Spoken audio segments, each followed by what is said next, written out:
திருப்பாடல்கள் 91. நம்மை பாதுகாக்கும் இறைவன்.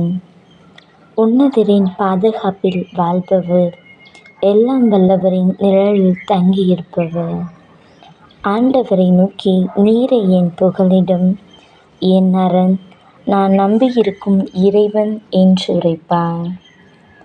ஏனெனில் ஆண்டவர் உம்மை வேடரின் கண்ணினின்றும் கொன்றளிக்கும் கொள்ளை நோயினின்றும் தப்புவிப்பார்.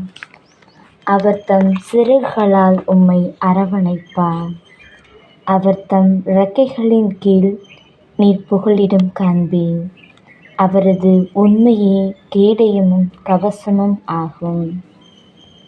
இரவின் திகழுக்கும் பகலில் பாய்ந்து வரும் அம்புக்கும் நீர் அஞ்ச மாட்டீர்.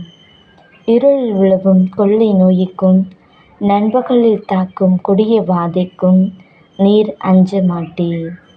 உம் பக்கம் 1000 பேர் விழுந்தாலும், வலப்புறம் 10,000 பேர் தாக்கினாலும் எதுவும் உம்மை அணுகாது. பிறருக்கு கிடைக்கும் தண்டனையை நீரே பார்ப்பீர். உம் கண்ணாலேயே நீர் காண்பீர். ஆண்டவரை உம் புகலிடமாய்க் கொண்டீர். உன்னதரை உம் உறைவிடமாக்கிக் கொண்டீர். ஆகவே தீங்கு உமக்கு நேரிடாது, வாதை உம் கூடாரத்தை நெருங்காது. நீர் செல்லும் இடமெல்லாம் உம்மை காக்கும்படி தம் தூதருக்கு அவர் கட்டளையிடுவார். உம் கால் கல்லின் மேல் மோதாதபடி அவர்கள் தங்கள் கைகளில் உம்மை தாங்கிக் கொள்வார். சிங்கத்தின் மீதும் பாம்பின் மீதும் நீர் நடந்து செல்வீர். இளஞ்சிங்கத்தின் மீதும் விரியம்பாம்பின் மீதும் நீர் மிதித்து செல்வீர். அவர்கள் என் மீது அன்பு கூர்ந்ததால் அவர்களை விடுவிப்பேன்.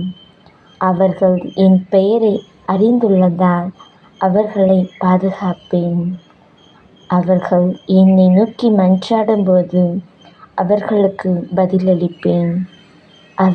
அவர்களது துன்பத்தில் அவர்களோடு இருப்பேன்.